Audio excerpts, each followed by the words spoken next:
24.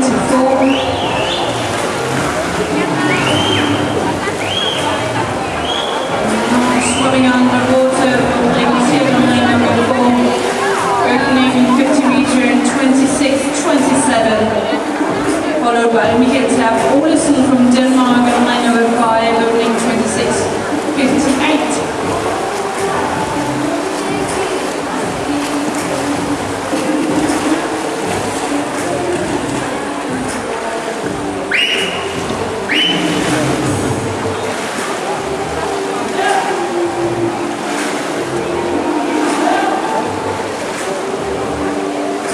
Still in front, Gregor Sierk, 30-13, split time 56:40 after the first 100 meters, the fastest opening this morning on the 200 meter butterfly.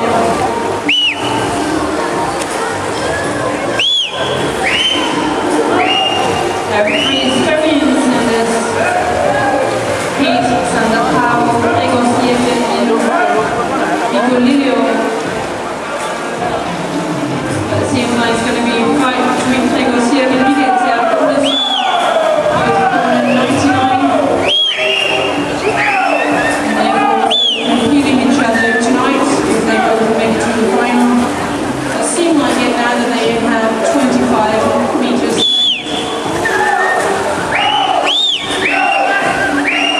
And then line number 3, I think Nordgren from Sweden is also hanging on, also born in 99. Those 3 swimmers should we see compete against each other tonight. Gregor Sierk with the fastest